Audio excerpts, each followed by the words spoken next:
Silahkan Emil. Shalom teman-teman semua, puji Tuhan. Sekarang saya akan merangkum dari sesi kelima DIW, personalisasikan dan doakan. Kemarin kita udah belajar banyak 4 sesi ya.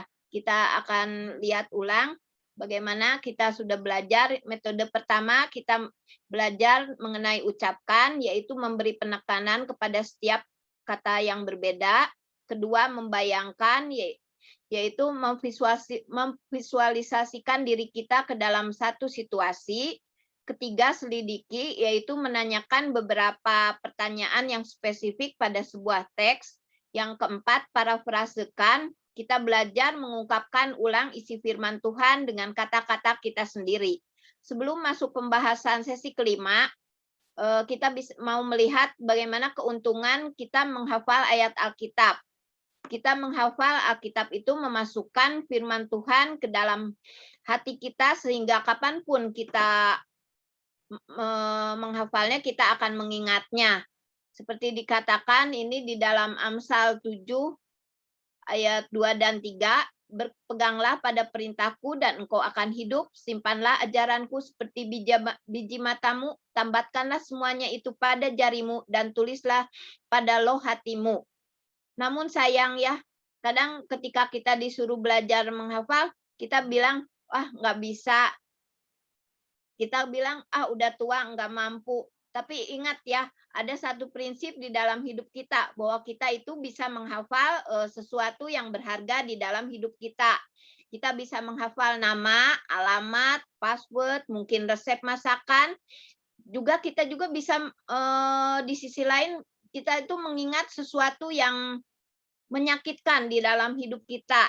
Mungkin kita juga bisa mengingat perkataan-perkataan orang yang menyakitkan di dalam hidup kita, bahkan sampai bertahun-tahun lamanya. Jadi sebenarnya ketika kita lihat prinsip itu, sebenarnya kita sadar bahwa kita itu tidak memiliki kemampuan secara jasmani, tapi ini merupakan satu motivasi untuk kita mau belajar.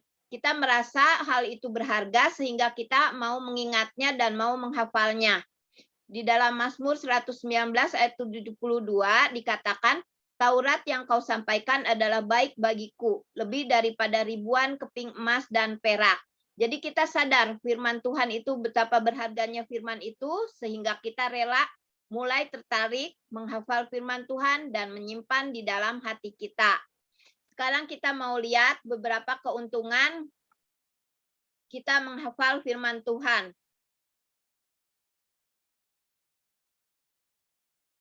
Pertama, menghafal ayat Alkitab menolong saya untuk melawan pencobaan. Hidup kita nggak lepas dari masalah. Dari saya kecil sampai sekarang tetap ada masalah. Namun saya ingat satu ayat yang benar-benar menginspirasi di dalam kehidupan saya ketika saya boleh melewati pencobaan, yaitu di dalam 1 Korintus 10 ayat 13. Pencobaan-pencobaan yang kamu alami adalah pencobaan-pencobaan yang biasa, yang tidak melebihi kekuatan manusia. Sebab Allah setia dan karena itu Ia tidak akan membiarkan kamu dicobai melampaui kekuatanmu. Pada waktu dicobai, Ia akan memberikan kepadamu jalan keluar, sehingga kamu dapat menanggungnya. Kedua, menghafal firman Tuhan menolong saya untuk membuat keputusan-keputusan yang bijaksana. Di dalam Mazmur 109 ayat 105 dikatakan, firman itu pelita bagi kakiku dan terang bagi jalanku. Artinya ketika kita ada di dalam kegelapan, di dalam ketidakmampuan, firman Tuhan itu datang sebagai kompas, sehingga kita bisa mengerti, kita harus ke kanan, ke kiri, berhenti. Dengan menghafal firman Tuhan, kita bisa memutuskan hal yang bijak untuk masalah di dalam kehidupan kita. Seperti pengalaman saya ketika anak saya yang besar ya, satu saat dia bilang mau pindah agama karena dia mempunyai pasangan non-Kristen. Bagaimana saya mengatasinya? Saya ingat firman Tuhan bahwa kita itu nggak boleh menjadi pasangan yang tidak seimbang. Terang nggak bisa bersatu dengan gelap. Itu di dalam 2 Korintus ya. Saya kasih kebenaran firman itu kepada Jos. Dan saya percaya Tuhan akan memampukan dia untuk dia bisa melakukan tugasnya menjadi pelaku firman Tuhan, meskipun walaupun saat itu dia juga sampai kabur, tapi percaya di dalam waktunya Tuhan, Tuhan akan memberikan kemenangan di dalam hidup saya. Ya. Yang ketiga, menghafal ayat Alkitab menguatkan saya saat saya ada di dalam tekanan. Wah, ini juga benar-benar bermanfaat ketika saya memasuki pandemi. Saya percaya juga firman Tuhan itu menguatkan saya. Di dalam Matius 12 ayat 20 dikatakan, buluh yang patah tidak akan dipatahkan, sumbu yang pudar nyalanya tidak akan dipadamkan. Makanya saya percaya saya bisa membantu menopang suami saya untuk bisa berjualan kue secara online, itu semua karena rencana Tuhan. Jadi ketika kita menghafal firman Tuhan, stres kita akan turun, percaya diri kita akan kuat ya. Yang keempat, menghafal Alkitab menghibur saya ketika saya sedih. Di dalam Yeremia 15:16 dikatakan, apabila aku bertemu dengan perkataan-perkataanmu, maka aku menikmatinya. Firman-Mu itu menjadi kegirangan bagiku dan menjadi kesukaan hatiku, sebab namamu telah diserukan atasku, ya Tuhan Allah semesta alam. Kadang kita sedih, firman Tuhan akan menguatkan kita. Yang kelima, menghafal ayat Alkitab menolong saya untuk bersaksi kepada orang yang belum percaya Tuhan. Roma 3 ayat 23 mengatakan semua orang sudah berdosa. Roma 6 ayat 23 mengatakan upah dosa adalah maut. Saya bersyukur ya, 2012 saya bisa ikut Injil Explosion, dan saya bisa menyampaikan firman Tuhan itu kepada anak saya, Jos, yang tadi saya ceritakan dia akan pindah agama itu ya. Saya bersyukur di dalam waktunya Tuhan, bahwa Tuhan pernah berjanji bahwa Yohanes 10 ayat 28, dan aku memberikan hidup yang kekal kepada mereka, dan mereka pasti tidak akan binasa sampai selama-lamanya, dan seorang pun tidak akan merebut mereka dari tanganku. Jadi waktu saya menginjili Jos 2012, dia terima Tuhan, bersyukur ya. Walaupun kemarin 2017 dia bilang mau pindah agama, ada jaminan yang kuat di dalam Tuhan. Sehingga dia boleh terima Tuhan, melewati hari itu dibaptis ya, 2019 April kemarin.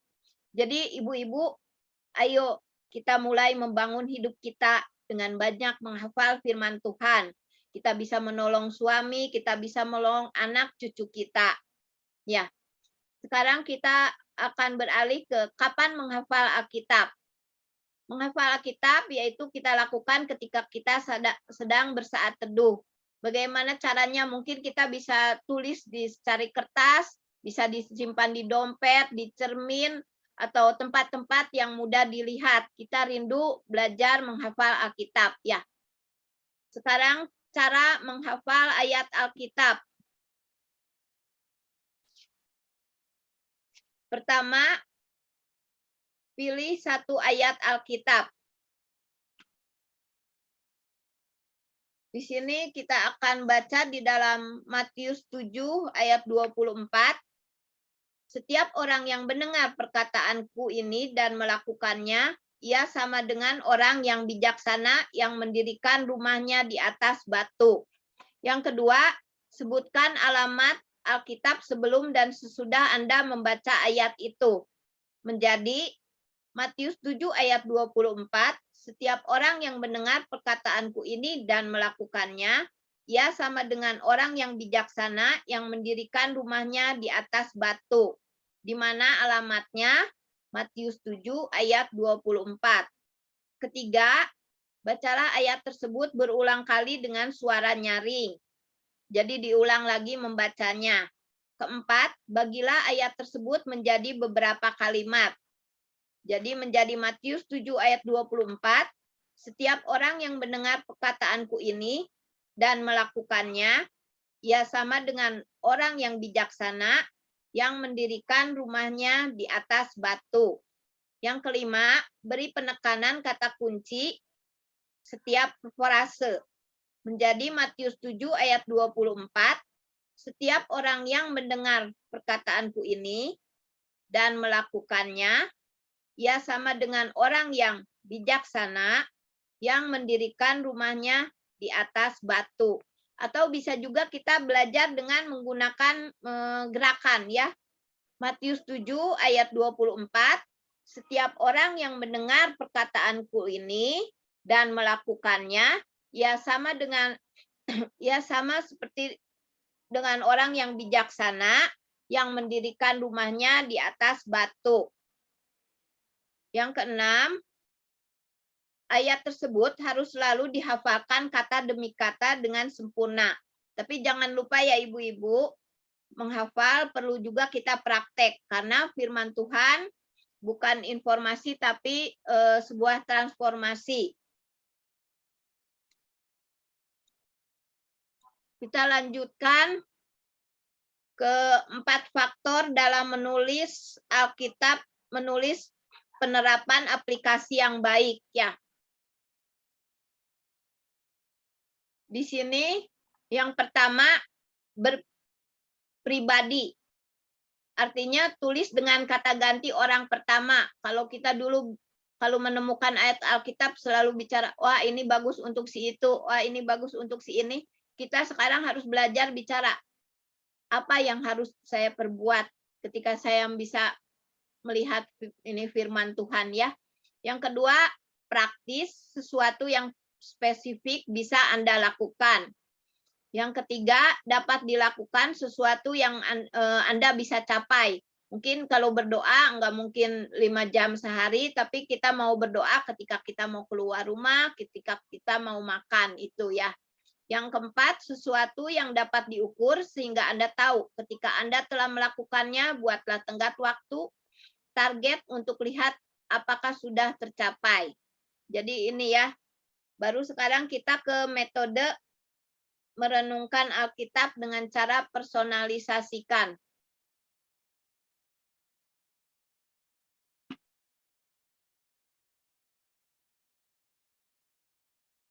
Metode personalisasikan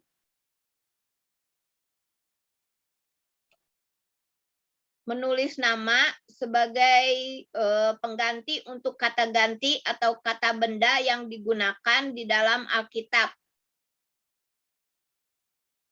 Di sini saya ambil Yohanes 3 ayat 16 ya. Karena begitu besar kasih Allah akan dunia ini, sehingga ia telah mengaruniakan anaknya yang tunggal, supaya setiap orang yang percaya kepadanya tidak binasa, melainkan beroleh hidup yang kekal. Kita personalisasikan menjadi, karena begitu besar kasih Allah akan Emilda, sehingga ia telah mengaruniakan anaknya yang tunggal, supaya Emilda yang percaya kepadanya tidak binasa, melainkan beroleh hidup kekal. Bisa juga menuliskan kembali ayat dengan kata ganti orang pertama. Di sini seolah-olah Allah sedang berbicara langsung kepada Anda ya. Emil, percayalah kepadaku dengan segenap hatimu dan janganlah bersandar kepada pengertianmu sendiri, Mil. Mil, akui aku dalam lakumu, maka aku akan meluruskan jalanmu. Itulah ya contoh bagaimana kita mempersonalisasikan. Jadi firman Tuhan itu adalah surat cintanya Tuhan kepada saya. Dia ingin membuka dan mengalami sukacita karena mengenal Dia melalui firman-Nya. Itu arti sebenarnya dari merenungkan Alkitab. Bukan hanya mengetahui firman Allah, melainkan mengenal penulisnya secara pribadi. Sekarang kita akan beralih ke metode merenungkan Alkitab dengan cara mendoakan, yaitu ubahlah bagian Alkitab yang sedang Anda pelajari menjadi kata-kata yang Anda ucapkan dengan mengganti kata orang pertama tunggal. Ubahlah menjadi sebuah doa dan ucapkan kembali kepada Tuhan sebagai doa Anda. Jadi kalau di dalam Mazmur 23 ayat 1 dan 3, maka cara mendoakannya seperti ini ya ibu-ibu. Terima kasih Tuhan, Engkau telah menjadi gembalaku dan aku tidak akan kekurangan. Terima kasih karena Engkau membaringkan aku di padang yang berumput hijau dan membimbing aku ke air yang tenang. Terima kasih karena Engkau menyegarkan jiwaku. Terima kasih karena menuntun aku di jalan yang benar oleh karena namamu. Itu metode merenungkan Alkitab dengan cara mendoakan.